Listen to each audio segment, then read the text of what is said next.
इस वीडियो में मैं आपको कंप्लीट एक्सप्लेनेशन दूंगा शटर आइलैंड मूवी की, जो 2003 में पब्लिश हुई एक नॉवल पर बेस्ड है, जिसे लिखा है डेनिस लाहेन ने। ये लियोनार्डो डिकैप्रियो की उन मूवीज में से एक है जिसे लगभग सभी लोगों ने पसंद किया है, और ये कहना गलत नहीं होगा कि ये मूवी एक मास्टरपीस है। इस मूवी में बहुत से मिस्टेक्स है, पर साथ ही बहुत से छोटे छोटे डिटेल्स पर काम किया गया है, जिन्हें आपको सिर्फ इस मूवी को 2 बार देखने के बाद ही समझ में आएगा। अगर आपने ये मूवी देख ली है और अगर आपको इसकी एंडिंग ठीक तरह से समझ में नहीं आई है, सो डोंट वरी, क्योंकि इस वीडियो को देखने के बाद आपको किसी दूसरी वीडियो को देखने की जरूरत नहीं पड़ेगी। इससे पहले कि मैं एक्सप्लेनेशन शुरू करूं, आप जरा ये 9 सेकंड की इंट्रो देख लीजिए।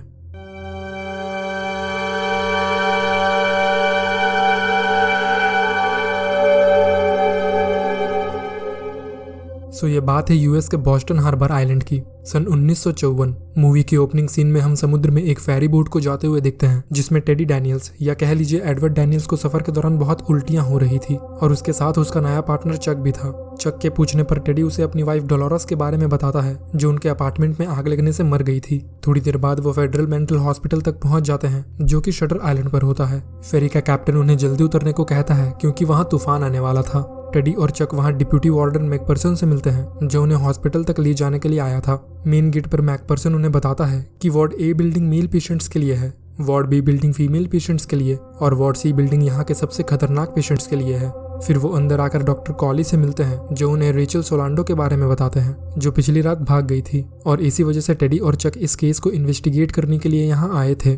डॉक्टर कॉली उन्हें बताते हैं कि रेचल ने अपने तीनों बच्चों को घर के पीछे वाले लेक में डुबोकर मार डाला था, और वो जब यहाँ लाई गई थी तो ये मानने को तैयार ही नहीं थी कि वो एक मेंटल हॉस्पिटल में है। तभी टेडी को अचानक सर में दर्द होने लगता है और कुछ फ्लैशबैक आने लगते हैं, तो डॉक्टर कॉली उसे पानी के साथ एक एस्प्रिन की गोली देते हैं। बाद में वो रेचल के सेल में जाते हैं, जहाँ टेडी को टाइल्स के नीचे एक नोट मिलता है, जिसमें लिखा हुआ था the law of 4 who is 67। अब इसका क्या मतलब है ये तो हमें आगे ही पता चलेगा। टेडी डॉक्टर कॉली से कहता है कि उन्हें सभी स्टाफ से बात करनी होगी, तो डॉक्टर कॉली उसकी बात को ज्यादा सीरियसली नहीं लेते और कहते हैं कि वो डिनर के बाद सभी को कॉमन रूम में इकट्ठा करने की कोशिश करेंगे। फिर टेडी और चक बाहर आइलैंड पर आ जाते हैं, जहां मैकपर्सन कुछ गार्ड्स के साथ रेचल को ढूंढने की कोशिश कर रहे थे। तभी टेडी को वहां चट्टानों में कुछ गुफाएं दिखती है, पर मैकपर्सन उसे बताता है कि गार्ड्स ने पहले ही उस जगह की तलाशी ले ली है, और टेडी की नजर उस लाइट हाउस पर भी पड़ती है, जिसके बाहर कुछ गार्ड्स गन लिए खड़े हुए थे। तो डिनर के बाद टेडी और चक सभी स्टाफ मेंबर से पूछते हैं कि रेचल ने अपने सेल में जाने से पहले क्या क्या किया था। तो एक नर्स जवाब देती है कि वो एक ग्रुप थेरेपी सेशन में थी, जिसे डॉक्टर शीहन ने कंडक्ट किया था। और जब टेडी डॉक्टर शीहन के बारे में पूछता है, तो डॉक्टर कॉली कहते हैं कि डॉक्टर शीहन आज सुबह ही फेरी से अपने वेकेशन पर चले गए। वो डॉक्टर शीहन को फोन करते हैं, पर तूफान की वजह से सारी लाइनें खराब हो चुकी थी। वहां से डॉक्टर कॉली अपने राउंड के लिए निकल जाते हैं, और टेडी और चक को अपने घर 9 बजे ड्रिंक के लिए इन्वाइट करते हैं। जब टेडी और चक वहां 9 बजे पहुंचते हैं, तो उन्हें वहां डॉक्टर कॉली के कुलीग डॉक्टर नाहिरिंग भी बैठे हुए मिलते हैं। और जब टेडी डॉक्टर नाहिरिंग से डॉक्टर शीहन की फाइल मांगता है, तो वो उसे फाइल देने से साफ मना कर देते हैं। तो टेडी उन्हें धमकी देता है कि कल सुबह वो फेरी से वापस चले जाएंगे और ये केस FBI को सौंप देंगे। तूफान के कारण उन्हें ऑर्डरली क्वार्टर्स में ही रात गुजारनी पड़ती है, जहाँ टेडी को सपने में उसकी डेड वाइफ डोलोरस फिर से दिखने लगती है। तभी टेडी की नींद खुल जाती है, और एक स्टाफ उसे आकर बताता है कि इस तूफान में कोई भी फेरी नहीं आ पाएगी। अब तूफान के रहते तो वो यहाँ से नहीं जा सकते थे, इसलिए वो इन्वेस्टिगेशन जारी रखते हैं, और डॉक्टर कॉली से जाकर कहते हैं कि उन्हें उन सारे पेशेंट्स से बात करनी होगी जो रेचल सोलांडो के ग्रुप थेरेपी सेशन में थे। बातचीत के दौरान टेडी सभी पेशेंट से एंड्रयू लैडिस के बारे में पूछता है, पर सारे पेशेंट्स कहते हैं कि उन्होंने यह नाम पहली बार सुना है। तभी उनमें से एक पेशेंट चक को पानी लाने के बहाने टेडी को एक नोट लिख कर देती है, जिसे टेडी जल्दी से अपने पास रख लेता है। बाद में जब चक टेडी से एंड्रयू लैडिस के बारे में पूछता है कि वो कौन है, तो टेडी बताता है कि वो और उसकी वाइफ जिस बिल्डिंग में रहते थे, एंड्रयू लैडिस उस बिल्डिंग का मेंटेनेंस वाला था। उसे आग से खेलना पसंद था, और उसके एक दिन माचिस जलाने से बिल्डिंग में आग लग गई, जिसमें डोलोरस की जान चली गई। वो दोनों आइलैंड की ओर जाने लगते हैं, और टेडी आगे बताता है कि एंड्रयू लैडिस इस सब से बच निकला, पर 1 साल पहले उसने उसकी तस्वीर पेपर में देखी, जिसमें उसका चेहरा दाईं कनपट्टी से बाईं गाल की ओर कटा हुआ था। उसे जेल हो गई, फिर बाद में उसका ट्रांसफर इस मेंटल हॉस्पिटल में हुआ, लेकिन वो अचानक से गायब हो गया। टेडी को ऐसा लग रहा था कि एंड्रयू लैडिस या तो इस आइलैंड से भाग निकला है, या फिर उसकी मौत हो गई है।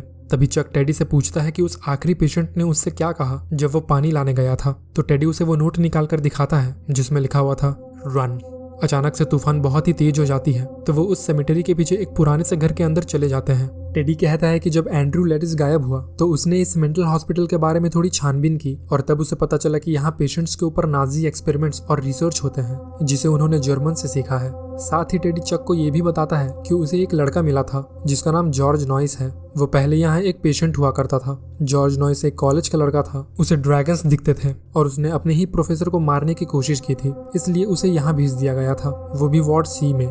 जॉर्ज 1 साल के बाद यहाँ से बाहर निकल गया। कुछ हफ्तों के बाद वो एक बार में गया और 3 लोगों को चाकू से घोंपकर मार डाला। उसके वकील ने कोर्ट में कहा कि जॉर्ज की दिमागी हालत ठीक नहीं है, पर जॉर्ज ने जज से रिक्वेस्ट की कि उसे मौत की सजा दे दी जाए पर वापस इस मेंटल हॉस्पिटल में ना भेजे, तो जज उसे डेटम जेल में उम्र कैद की सजा दे देते हैं।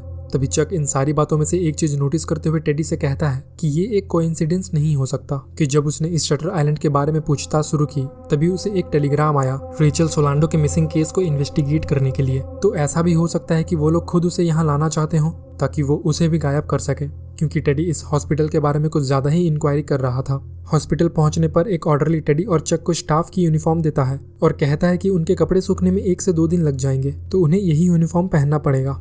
फिर वो एक ऑफिस रूम में आ जाते हैं जहां डॉक्टर कॉली बाकी सभी डॉक्टर्स के साथ मीटिंग कर रहे थे। और जब टेडी डॉक्टर कॉली से उस नोट के बारे में पूछने लगता है तो उनमें से एक डॉक्टर कहने लगता है द लॉ ऑफ 4 उसे वो बहुत ज्यादा पसंद है, मानो वो सभी इस बारे में पहले से जानते हो। तभी डॉक्टर कॉली टेडी को बताते हैं कि रेचल मिल गई है और वो अपने सेल में है। वो जब रेचल के सेल में जाते हैं तो वहां वो टेडी को अपना हस्बैंड समझकर उस पर झपट पड़ती है, जिससे कि टेडी थोड़ा सा डिस्टर्ब हो जाता है और उसे फिर से माइग्रेन होने लगता है। तो डॉक्टर कॉली उसे अपने ऑफिस में ले आकर कुछ पिल्स देते हैं और कहते हैं कि उसे बेसमेंट में जाकर बाकी स्टाफ के साथ आराम करना चाहिए जब तक कि तूफान चला नहीं जाता। टेडी वहां बेसमेंट में सो जाता है और फिर से उसे वर्ल्ड वॉर 2 के सपने आने लगते हैं, जहाँ वो उन लाशों के बीच रेचल और उसी छोटी बच्ची को देखता है। उसके ठीक बाद टेडी डॉक्टर कॉली के घर पर होता है जहाँ एंड्रयू लैडिस माचिस लिए बैठा हुआ था। तभी टेडी को एक औरत की चीख सुनाई देती है और वो जब उस तरफ देखता है तो वहाँ रेचल खून से लथपथ खड़ी हुई थी और उसने अपने 3 बच्चों को मार दिया था। फिर टेडी और रेचल साथ में उन 3 बच्चों को एक कॉटेज के पीछे वाले लेक में डुबो देते हैं। उसके बाद टेडी की नींद खुल जाती है और वो देखता है कि बाकी के स्टाफ पेशेंट्स को लेकर यहाँ वहाँ भाग रहे थे। चक टेडी को बताता है कि तूफान जा चुका है, पर तूफान के कारण बैकअप जनरेटर्स खराब हो गए हैं, जिस वजह से सारे पेशेंट्स के सेल के दरवाजे खुल गए हैं। अब टेडी को इस भागदौड़ में मौका मिल गया था वार्ड सी में जाने का, तो वो और चक गार्ड्स की नजरों से बचकर वार्ड सी के अंदर आ जाते हैं। अंदर काफी अंधेरा था और तभी एक पेशेंट टेडी को छूकर भागने लगता है, तो टेडी भी उसके पीछे पीछे भागने लगता है। वो पेशेंट सीढ़ियों में चढ़कर कहीं छिप जाता है और टेडी को पीछे से पकड़ लेता है, पर टेडी उसके हाथ छुड़ाकर उसे बुरी तरह से पीटने लगता है। उसी समय वहां चक आकर उस पेशेंट को टेडी से बचाता है और एक गार्ड के साथ उसे ले जाने लगता है। और टेडी उस पेशेंट को और ना मारे इसलिए वो गार्ड उसे अपने साथ आने से मना करता है। तो टेडी वार्ड सी में ही घूमने लगता है और कुछ खतरनाक पेशेंट्स को देखता है जो अभी भी अपने सेल के अंदर थे। तभी सबसे कॉर्नर वाले सेल से उसे एक नाम विस्पर होते हुए सुनाई देती है जो कुछ इस तरह की थी, टेडी जब उस आखिरी सेल के पेशेंट को अपना चेहरा दिखाने को कहता है तो वो जॉर्ज नॉइस था। वो कॉलेज का लड़का। जॉर्ज के पूरे चेहरे पर निशान थे, मानो उसे किसी ने बहुत ही बुरी तरह से मारा हो। और जब टेडी उससे पूछता है कि उसकी यह हालत किसने की, तो जॉर्ज कहता है कि ये उसी ने किया है। वो टेडी से ये भी कहता है कि ये कभी भी सच को बाहर लाने के बारे में नहीं था, ये हमेशा से उसके और एंड्रयू लैडिस के बारे में था। जॉर्ज डरते हुए टेडी से कहता है कि वो सिर्फ उसी की वजह से यहाँ है और वो लोग उसे भी लाइट हाउस ले जाकर उसका दिमाग खोल देंगे। टेडी को कुछ भी समझ में नहीं आ रहा था कि जॉर्ज किस बारे में बात कर रहा है। तभी वहाँ चक आकर टेडी को बताता है कि डॉक्टर कॉली मैकपर्सन के साथ यहाँ आ रहे हैं। उन्हें ये पता चल गया है कि किसी ने वार्ड सी में घुसकर एक पेशेंट को बहुत बुरी तरह से मारा है। तो टेडी और चक जल्दी से आइलैंड की ओर आ जाते हैं और चक वहाँ टेडी को बताता है कि उसने पेशेंट्स के रिकॉर्ड की थोड़ी छानबीन की और उसे सिर्फ एंड्रयू लैडिस का इंटेक फॉर्म मिला, पर टेडी उसे देखने से मना कर देता है। वो तो जॉर्ज नॉइस से बात करने के बाद अब उस लाइट हाउस में जाना चाहता था, पर वो जिस चट्टान पर खड़े थे वो लाइट हाउस से काफी दूर थी। चक उसे वहां जाने से मना करने लगता है क्योंकि थोड़ी ही देर में अंधेरा होने वाला था और वहां जाना खतरनाक हो सकता था, पर टेडी उसकी बात नहीं सुनता और अकेले ही लाइट हाउस की ओर जाने लगता है। लेकिन जैसे ही वो लाइट हाउस के थोड़ा करीब आता है तो वो देखता है कि लाइट हाउस एक अलग से चट्टान पर बना हुआ था जो उन पहाड़ों से काफी दूर था। टेडी जब वापस आता है तो उसे चक कहीं भी नहीं दिख रहा था। तभी उसे एक आधी जली सिगरेट चट्टान के किनारे पड़ी हुई मिलती है और टेडी जब नीचे देखता है तो चक एक चट्टान पर पड़ा हुआ था। टेडी ये देखकर बहुत ज्यादा डर जाता है और जल्दी से नीचे उतरने लगता है, लेकिन वो जब सामने से देखता है तो उस चट्टान पर बस एक ह्यूमन बॉडी की आकृति बनी हुई थी। तभी टेडी को एक गुफा दिखाई देती है जिससे रोशनी बाहर आ रही थी। अंदर जाने पर एक औरत हाथ में चाकू लिए दिखती है जो कि रेचल सोलांडो थी। टेडी जब रेचल से बात करने लगता है तो रेचल उसे बताती है कि वो यहाँ कभी पेशेंट थी ही नहीं, ना ही उसके कभी कोई बच्चे थे। दरअसल वो यहाँ एक डॉक्टर थी। उसने जब उन एक्सपेरिमेंट्स और रिसर्च के बारे में सवाल उठाया कि कैसे वो उस लाइट हाउस में पेशेंट्स को फोर्सफुली लोबोटोमाइज करते हैं और उनके ब्रेन्स के साथ एक्सपेरिमेंट्स करते हैं, तो उन्होंने उसे ही पागल साबित कर दिया। पर वो किसी तरह वहां से भाग निकली और तब से वो इन गुफाओं में ही रह रही है। यहाँ जिन्हें लोबोटमी का अर्थ नहीं पता है, उन्हें मैं बता दूं कि लोबोटमी साइको सर्जरी या कह लीजिए ब्रेन सर्जरी का ही एक हिस्सा होता है, जिसको मेंटल डिसऑर्डर के पेशेंट्स के ऊपर किया जाता है। इसमें डॉक्टर्स एक आइसपिक को आंखों के अंदर से होकर ब्रेन के कुछ नसों को काट देते हैं, जिससे कि पेशेंट्स पूरी तरह से काबू में आ जाते हैं। ना तो उन्हें कुछ याद रहता है, ना ही भूख लगती है और ना ही उन्हें कुछ महसूस होता है। या तो वो एक जिंदा लाश बन जाते हैं या फिर उनकी मृत्यु हो जाती है। टेडी ये सब सुनने के बाद बहुत ज्यादा डर जाता है और गुफा में ही सो जाता है। अगली सुबह रेचल उसे उठाती है और वहां से जाने के लिए कहती है, क्योंकि अगर वो टेडी को ढूंढते हुए यहाँ आए तो वो उसे भी पकड़ लेंगे। टेडी जंगल से होकर कच्चे रास्ते तक आ जाता है, जहाँ उसे एक वार्डन अपनी कार में वापस हॉस्पिटल तक ले आते हैं। अंदर सारे स्टाफ पेशेंट्स को उनके सेल में ले जा रहे थे और कुछ टेडी को बड़े ही अजीब तरह से घूर रहे थे। जब टेडी डॉक्टर कॉली से पूछता है कि यह मीटिंग किस लिए हो रही है, तो डॉक्टर कॉली बताते हैं कि कल एक अनजान आदमी वार्ड सी में घुस आया था, जिसने एक खतरनाक पेशेंट को बहुत बुरी तरह से मारा पीटा और उसने काफी लंबी बातचीत की एक पैरानॉइड पेशेंट जॉर्ज नॉइस से। डॉक्टर कॉली आगे बताते हैं कि नॉइस इतना ज्यादा डिस्टर्बिंग है कि 2 हफ्ते पहले किसी दूसरे पेशेंट ने नॉइस की एक कहानी से परेशान होकर उसे बुरी तरह से पीट दिया और उसका पूरा चेहरा बिगाड़ दिया। टेडी जब उनसे चक के बारे में पूछता है तो डॉक्टर कॉली उसे जवाब देते हैं कि उसका कोई पार्टनर नहीं है, वो तो यहाँ अकेला ही आया था। टेडी ये समझ जाता है कि उन्होंने चक को पकड़ लिया है और डॉक्टर कॉली ये जानबूझकर कह रहे हैं ताकि वो उसे भी पागल साबित करके उसके साथ वहां लाइट हाउस में एक्सपेरिमेंट कर सके। तो टेडी जाकर नहा लेता है और उस ऑर्डरली के ऑफिस से अपनी टाई चुराकर बाहर आ जाता है। वहां उसे डॉक्टर कॉली की कार खड़ी हुई दिखती है, जहां से वो माचिस ले लेता है और कार की टंकी में अपनी टाई डालकर उसमें आग लगा देता है। जब टेडी दूर जाकर खड़ा हो जाता है तो उसे डोलोरस उसी छोटी बच्ची के साथ खड़ी हुई दिखती है। तभी कार ब्लास्ट हो जाती है और धमाके की आवाज सुनकर गार्ड्स उस तरफ आने लगते हैं और इसी दौरान टेडी उनकी नजरों से बचते हुए तैरकर लाइट हाउस तक पहुंच जाता है। वहां वो एक गार्ड को पीछे से हमला करके उसकी गन ले लेता है और लाइट हाउस के अंदर आ जाता है। टेडी एक एक करके सारे कमरों को चेक करने लगता है, पर उसे वहां किसी तरह के एक्सपेरिमेंट्स या रिसर्च नहीं मिलते। जब टेडी सबसे ऊपरी मंजिला पर जाता है तो उसे वहां डॉक्टर कॉली बड़े ही आराम से बैठे हुए दिखते हैं। वो डॉक्टर शीहन को फोन करके ऊपर बुलाते हैं, जो शुरुआत में वेकेशन पर चले गए थे।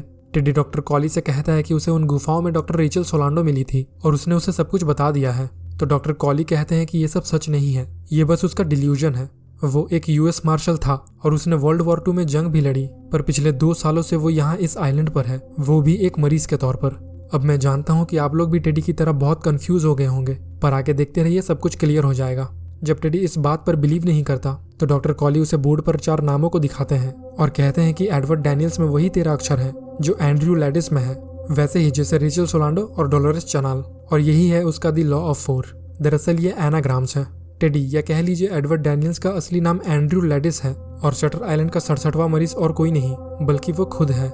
डॉक्टर कॉली उससे कहते हैं कि यहाँ वो वार्ड सी का सबसे खतरनाक पेशेंट है। उसने दूसरे पेशेंट्स को घायल किया, गार्ड्स को, स्टाफ को भी मारा पीटा, और 1 हफ्ते पहले जॉर्ज नॉइस का चेहरा बिगाड़ने वाला भी वही है, क्योंकि जॉर्ज ने उसे लेडिस कहकर पुकारा था और उसे ये बिल्कुल भी पसंद नहीं है। डॉक्टर कॉली ने एंड्रयू को पूरे 2 दिन दिए इस आइलैंड का जायजा लेने के लिए और उसे वो इमेजिन करने दिया जो वो पिछले 2 सालों से मानता आ रहा है, ताकि वो ये सब देख सके कि ये तरीका कितना काम कर सकता है। पर एंड्रयू को कुछ भी याद नहीं आ रहा था और वो बहुत ज्यादा कंफ्यूज हो रहा था।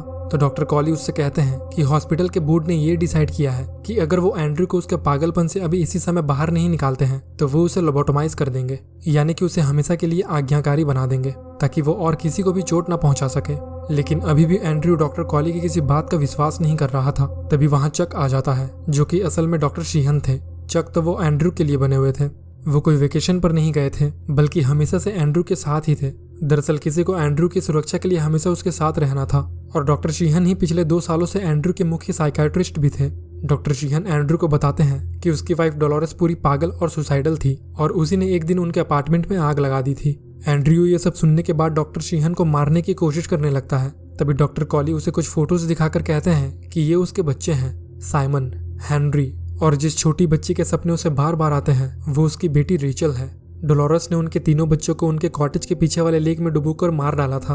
असल में हुआ ये था कि उस दिन एंड्रयू अपना काम खत्म करने के बाद अपने कॉटेज में वापस आता है, जो कि ओक्लाहामा में था। वो डोलोरेस को आवाज देता है, जो कि लेक के सामने पूरी भींगी हुई झूले पर बैठी हुई थी, और जब एंड्रयू बच्चों के बारे में पूछता है तो डोलोरेस कहती है कि वो सब उसके स्कूल गए हैं, पर यह सैटरडे था। तभी एंड्रयू की नजर लेक पर पड़ती है, जहाँ उसके तीनों बच्चों की बॉडी पानी में तैर रही थी। एंड्रयू जल्दी से लेक में उतरकर उन्हें बचाने की कोशिश करता है, पर तब तक बहुत देर हो चुकी थी। उसके तीनों बच्चे मर चुके थे। एंड्रयू उन्हें लेक से बाहर ले आता है, तभी डोलोरेस उसके पास आकर कहती है कि उन्हें बच्चों को अंदर ले जाना चाहिए। वो जब सूख जाएंगे तो कल हम इन्हें पिकनिक पर ले जाएंगे। एंड्रयू बहुत ही ज्यादा दुखी और फ्रस्ट्रेट हो चुका था, तो वो डोलोरेस से कोई सवाल नहीं पूछता और उसे गोली मार देता है। और यहाँ एंड्रयू को सब कुछ याद आने के बाद वो बेहोश हो जाता है, और उसे जब होश आता है तो वो एक दूसरे कमरे में था जहाँ डॉक्टर कॉली और डॉक्टर शीहन भी बैठे हुए थे। एंड्रयू को सब कुछ याद आ गया था और वो कहता है कि कहीं ना कहीं उसे ये पता था कि डोलोरेस पागल थी। उसने उसे ये बताया था कि उसके दिमाग में एक कीड़ा रहता है जो मजे के लिए उसके दिमाग के साथ खेलता है, पर एंड्रयू ने ही उस पर ध्यान नहीं दिया। एंड्रयू ये भी कहता है कि टेडी डैनियल्स का कोई वजूद नहीं है और रेचल सोलांडो भी उसकी बनाई हुई कैरेक्टर है। एंड्रयू अपने पास्ट में हुए उस घटना से इतना ज्यादा डिस्टर्ब हो गया था कि उसने खुद की एक फैंटेसी दुनिया बना ली जिसमें वो एंड्रयू लैडिस नहीं बल्कि टेडी डैनियल्स या एडवर्ड डैनियल्स होता है और ना ही उसके कोई बच्चे होते हैं। डॉक्टर कॉली एंड्रयू से कहते हैं कि उन्हें इसी बात का डर है क्योंकि 9 महीने पहले भी उन्होंने ये पर्दा हटाया था, पर बाद में एंड्रयू बयान से पलट गया। उसका ब्रेन जैसे रिस्टार्ट होता रहता है। एंड्रयू डॉक्टर कॉली और डॉक्टर शीहन को थैंक यू कहता है कि उन्होंने उसे ठीक होने में इतनी ज्यादा मदद की। अगली सुबह एंड्रयू सीढ़ियों पर बैठा हुआ होता है, तभी वहां डॉक्टर शीहन आकर उसके साथ बैठ जाते हैं। थोड़ी देर शांत बैठने के बाद एंड्रयू डॉक्टर शीहन से पूछता है कि हमारा अगला कदम क्या होगा चक। मानो वो अभी भी एज अ मार्शल इस हॉस्पिटल में इन्वेस्टिगेट कर रहा हो, तो डॉक्टर शीहन दूर खड़े वार्डन और डॉक्टर कॉली को इशारा कर देते हैं कि एंड्रयू अभी भी ठीक नहीं हुआ है, और क्योंकि एंड्रयू यहाँ का सबसे खतरनाक पेशेंट है तो उनके पास कोई दूसरा ऑप्शन नहीं था उसे लोबोटोमाइज करने के अलावा। इसलिए वार्डन और रिलीज को लोबोटमी का सामान लेकर एंड्रयू की ओर जाने का इशारा कर देते हैं। तभी एंड्रयू डॉक्टर शीहन से एक सवाल पूछता है कि बेहतर क्या है, एक राक्षस की तरह जीते रहना या फिर एक अच्छे आदमी की तरह मर जाना। और ये कहकर एंड्रयू उन ऑर्डरलीज के साथ जाने लगता है। एंड्रयू ने यह डॉक्टर शीहन से जानबूझकर कहा था, मतलब उसने सच को स्वीकार कर लिया था। वो पूरी तरह से ठीक हो गया था, पर साथ ही वो इस भयानक सच के साथ नहीं जी सकता था कि उसकी पागल पत्नी ने उनके बच्चों को डुबोकर मार दिया था और उसने उसे गोली मार दी। इसलिए एंड्रयू ने जानबूझकर डॉक्टर शीहन के सामने टेडी बनने का नाटक किया ताकि वो उसे लोबोटोमाइज कर दे। तो अंत में एंड्रयू लेडिस सबके लिए टेडी डैनियल्स ही बना रहता है और मूवी यहाँ खत्म हो जाती है।